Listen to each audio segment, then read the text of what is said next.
In this video, we'll briefly talk about databases, specifically how to work with SQL Server 2005 Express Edition databases.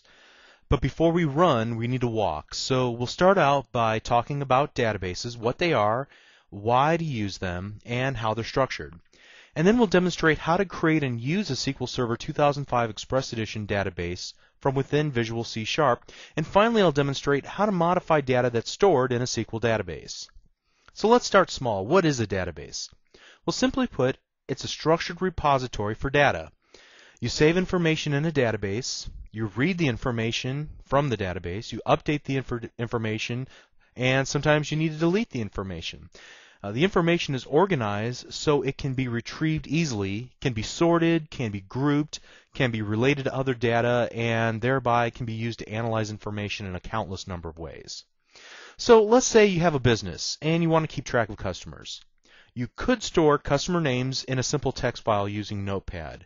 But the problem is that after a while there's so many names that it becomes unmanageable and you have to scroll through this long file to find the name of the customer that you need to follow up with.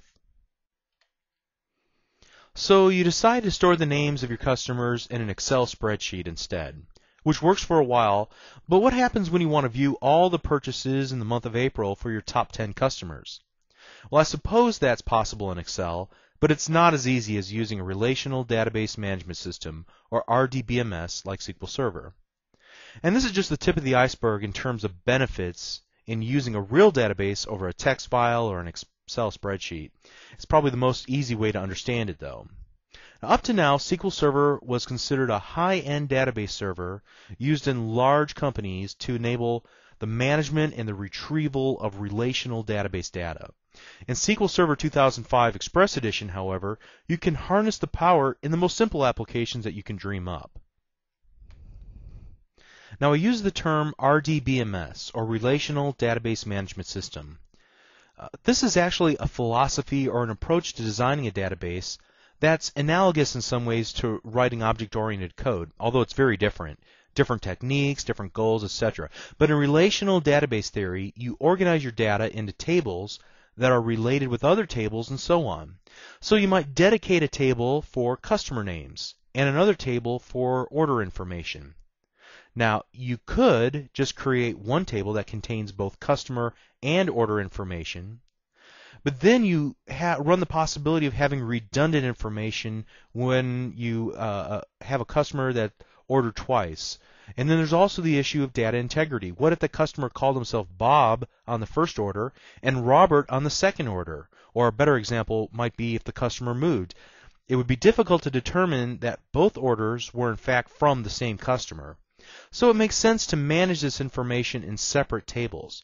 Now, there's really a lot of rules that were created back in the 1970s and the 1980s by the creator of relational database theory. And those rules are called normalization. And we're not going to take the time to go over the rules, but be aware that I've really just skimmed over this idea and you can find out a lot more on your own. In most cases, you can normalize a database with just a little common sense.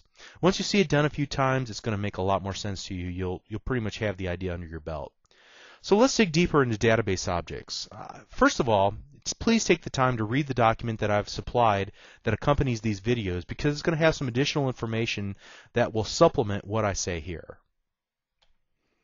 So we're going to start with the concept of a table. And a table is the foundational database object. A table consists of columns and rows, or rather records. A single column in a single row is often referred to as a field of data. The columns define the type of data that will be stored in the table, and the rows or records are the actual data. So we might have a simple customer table with the following columns: first name, last name, address, state, zip, credit limit, customer since, and so on. And we've probably left out a number of fields that should belong in there as well, but I think you get the idea. In order to maintain data integrity, we need to define more information about each column, such as the type of data that's going to be stored in that column. And in some cases, like for example string data, we're going to have to define the maximum number of characters in the string. We'll also need to define whether or not a particular record can be saved if it contains fields of information with null data. Now, what is data integrity? It actually takes several forms, and it's one of the major things that a relational database system will help you maintain. For example, we may not want to allow somebody to add data to our database that sets our credit limit field to $2,000 all spelled out, TWO, THOUSAND, and so on. What we want is a numeric number that represents currency, so we'll probably use a currency data type, and that'll exclude the possibility that somebody will spell out $2,000. Because we can't add the words $2,000 to a currency value of 1,500 or so on. Now the same is true for the customer since field. We can see that we've defined that as a date data type, and so it should only allow date values, and state, for example, should only allow 2 characters. For example, TX for Texas, CA for California, and so on. Now moving on, we may want to allow a record to be saved to the database if that record doesn't include an address. But we may not want to allow a record that doesn't have a name, where the first name and the last name is missing, for example. That wouldn't make a whole lot of sense. So what we could do is define certain fields like address, state, and zip to be nullable fields. These fields do not have to be supplied in order for the record of data to be saved successfully into the database. However, if first name or last name is missing, the database can reject the attempt by the application or the user or whatever the case might be to try and save data into the database. This is in an effort, again, to maintain the integrity of the data in the database. Data integrity is, simply put, just an attempt to make sure that the data that's in the database is correct and meaningful and useful for the purpose of any applications that might use the data. Now finally, we're going to want to add one more column, and we're going to use this column to uniquely identify this row of data. We're going to call the column Customer ID. And this type of column is referred to as a key, or better yet, a primary key. Now why do we need a key? A key is a way to differentiate 2 customers, or rather 2 records, that have the same name, for example. Now, while you may have 2 records with the exact same information, that has the same name, same address, and so on, one field of data should be used to differentiate the rows. And typically, you're going to want to use a numeric field for this information. And so we can set a special property of that column called identity, which will automatically number each record of data as it's added to the database, and we'll use that automatically numbered field of information for each record of data as its primary key, as what differentiates it from the other records in the database. The primary key is also used in order to relate 2 tables together. Now, in addition to our customer table, let's define an order table. So you can see here that I've defined 4 columns: order ID, order date, order amount, and payment type. Now again, I probably left out some important information, so for our purposes we're just wanting to investigate how this all works. But in a more real-life scenario, we may need to include some more information here. Most importantly, we left out the information that allows us to determine who actually created this order. Now this is a real problem that we're going to need to address now. We need to relate a row from this table back to a row in our customer table, and the way we do this is with a foreign key. So here we're going to add one more column of information called customer ID. And now it just so happens that we named this field the same thing that we named it in the customer table, but we didn't need to. We could have named it anything we wanted to name it. However, to make things easier to understand, we wanted to name them exactly the same. Now, by creating an order record and including the customer ID, we can easily tie back any order to the customer that created the order. Also, we can easily tie back all of the orders ever created by this customer, tally how much the customer has spent with our company, and a lot more. Okay, so just to recap, we have a primary key in the customer table called customer ID, and we have another key, another field in the order table that we've called a foreign key in the order table, and so now it's possible to relate these two tables together.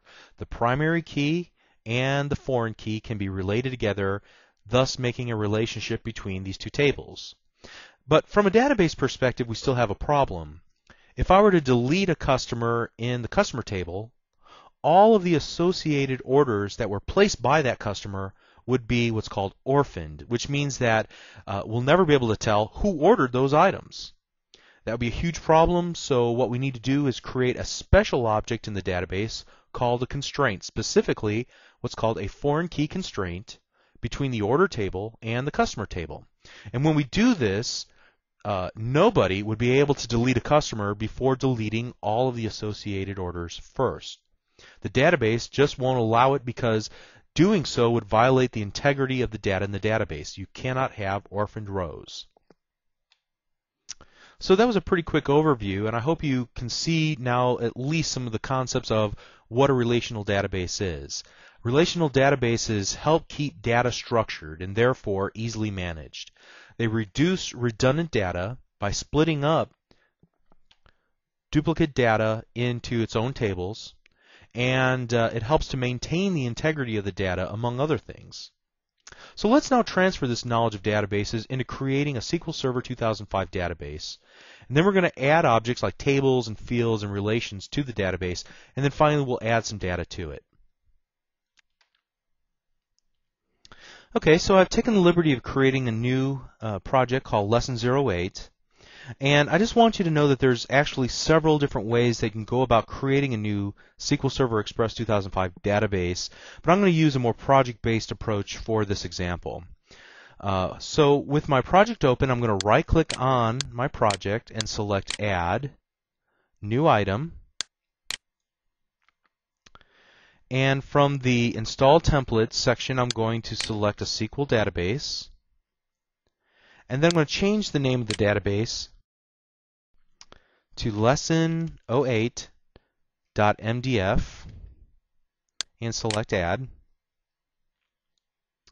Now, by default, it's going to pop open this data source configuration wizard. Let's not worry about this for right now. I'm just going to select the Cancel button, and then I'm going to double-click this file within the Solution Explorer so that I can open up the Database Explorer with my database already loaded in. Now you can see here that there's some files underneath the lesson08.mdf file that's loaded under the Data Connections node. And what we want to concentrate on are tables. And by default, there are going to be no tables in the database. But what I want to do is right-click and select Add New Table.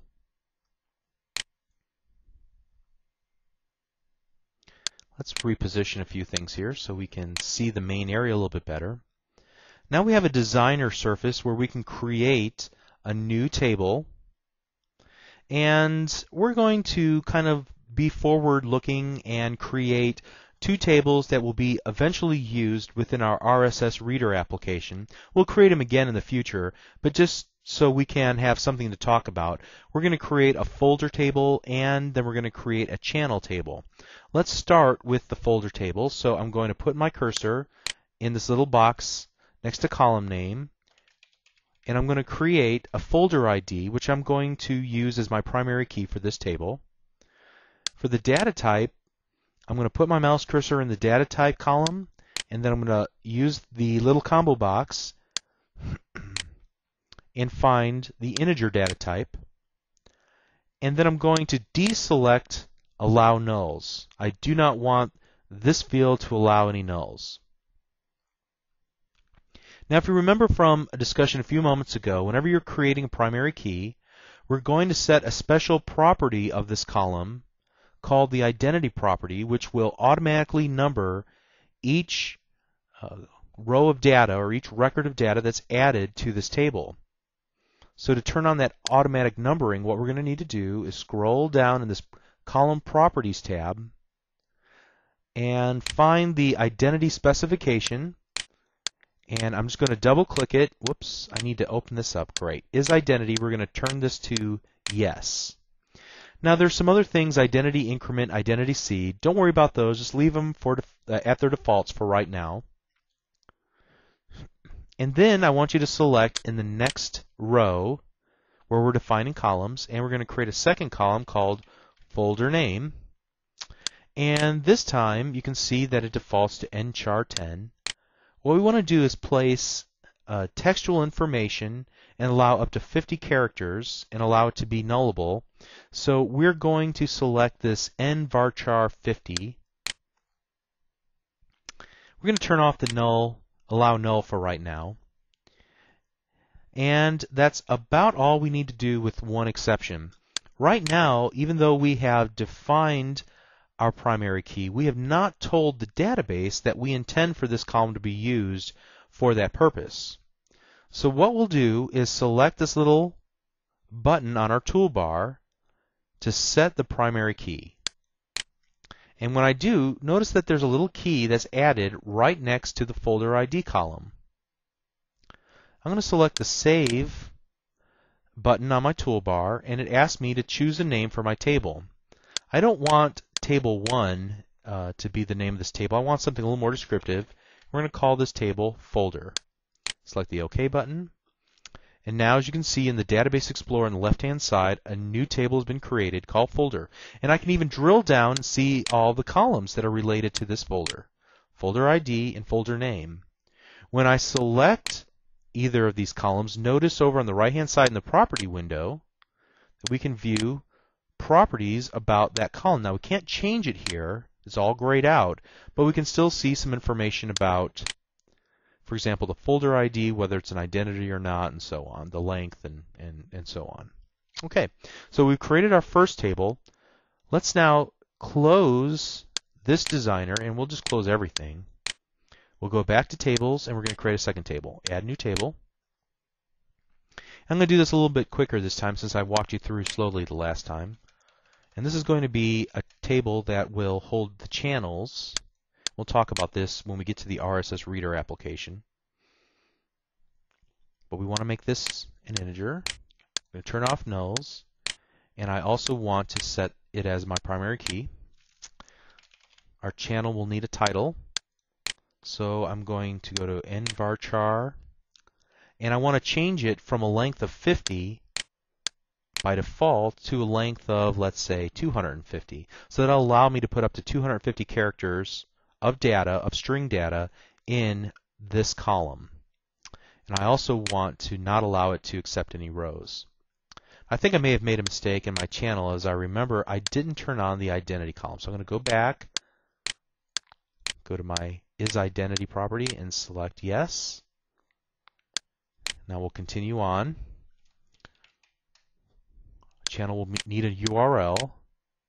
And once again, I'm going to use the nvarchar, but I'm going to change it from 50 to a length of 250. And I'm not going to allow it to be null. Or actually, in this case, I'll go ahead and allow it to be null. And finally, I'm going to need to create a foreign key back to the folder table because we want there to be a relationship between the folder table and our new channel table that we're creating. So folder ID, in this case, we want to integer, and we're not going to allow it to accept nulls. Okay, I think I got it right. So I'm going to select Save. It's going to ask me for a name. I'm going to call this channel and select OK.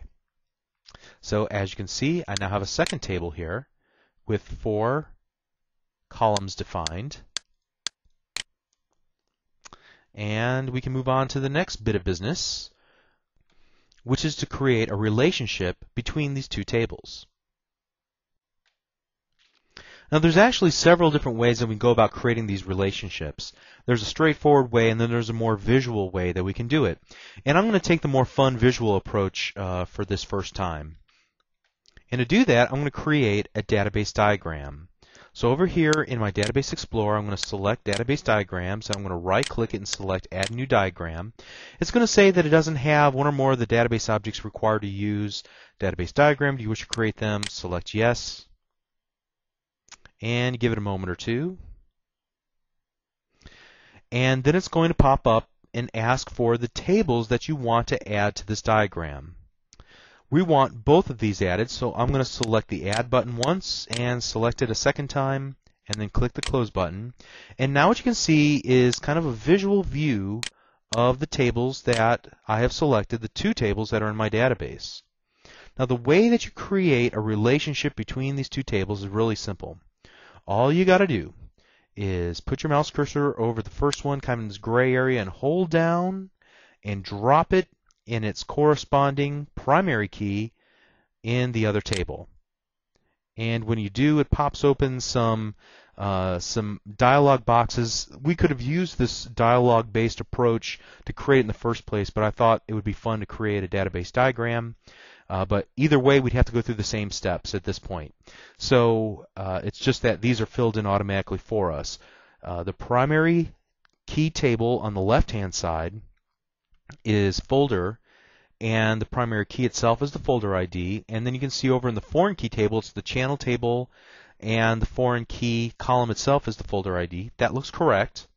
Notice that it gave it a default name of fk_channel_folder. That looks good. We won't change that. I'm going to select the OK button, and I'm going to select OK a second time, and I'm going to save this whole project and everything, including the tables.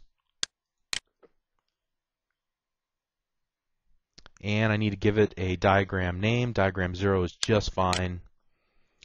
And after it asks us all these questions, we should be in good shape now. Okay, I've expanded the data connections one more time to get back. You can see I have now my diagram, I have my tables, and I know that I have a relationship between those two tables. So the next order of business is to start adding data to our table.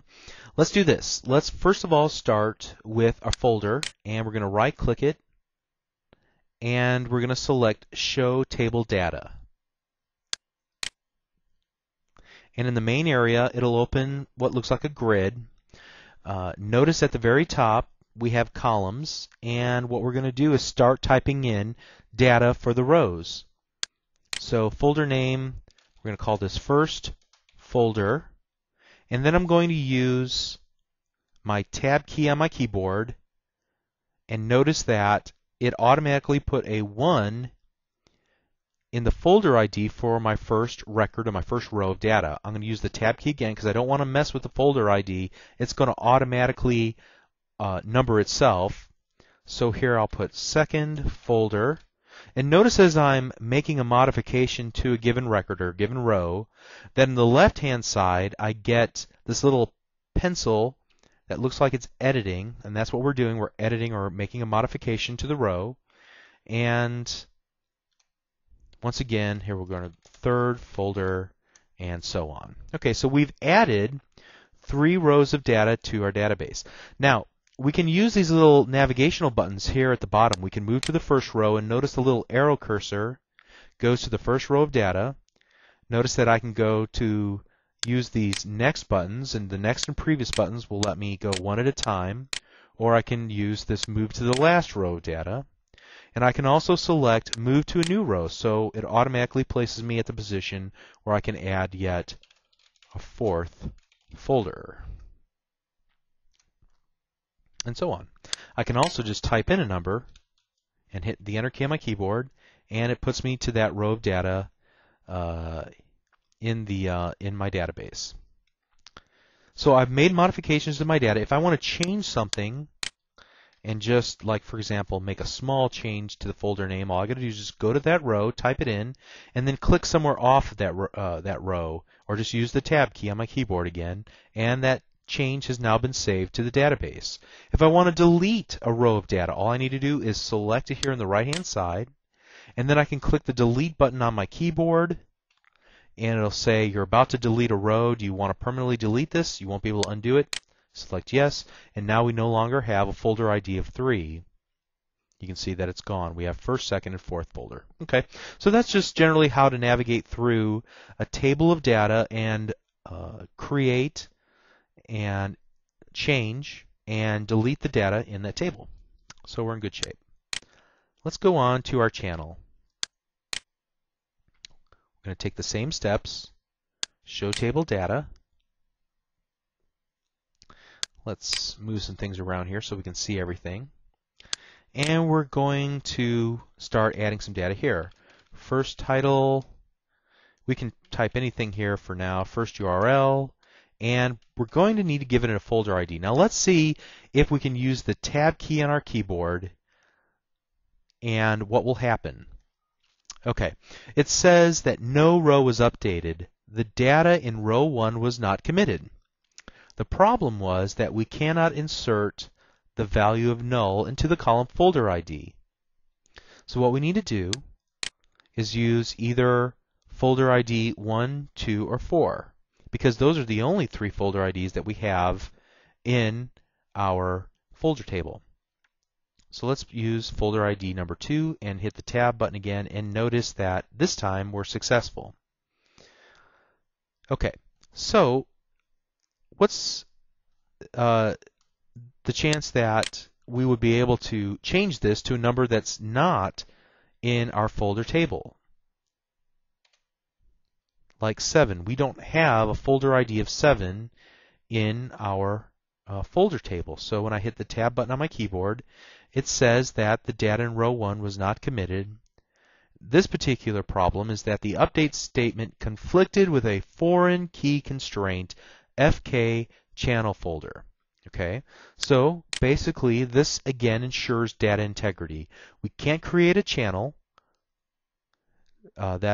because there is no associated folder ID of 7. So we have to use only a folder ID that's associated. We can use the number 4, and it's updated successfully. Now let's go ahead and do a couple more here. Second title, second URL, and a folder ID of 1, and a third title, third URL, and 2. Okay. Okay, so let's do this now, just for fun. We're going to go back to our folder table, and let's try to delete, whoops, let's right-click it and select Show Table Data. Okay, let's try to delete this 4th folder. So I'm going to select the Delete button on my keyboard, and it asks, you're about to delete one row. Click Yes to permanently delete the row. You won't be able to undo the changes. So right now it looks like it's going to let us. But then we get an error message that says, delete statement conflicted with the reference constraint FK channel folder. Okay, so you can see that in order to maintain data integrity, the database is not going to allow us to delete a row from the folder that would, in essence, create orphan tables, or orphan rows rather, in my channel table.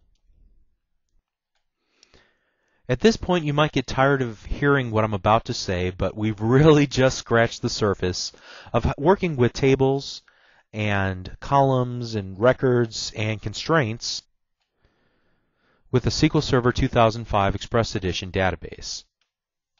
And you might be wondering, what are we going to do with this data? How does it really benefit us to put all this data in the database? In the next couple of videos, we're going to look at how to enter and retrieve the data into the database using a Windows application. So we're going to be able to represent the data in a grid or in text boxes, make changes, and save them back to the database. This is when it actually all starts coming together and starts becoming a lot of fun. So just hang in there. We're almost to some things that will really allow you to create powerful applications.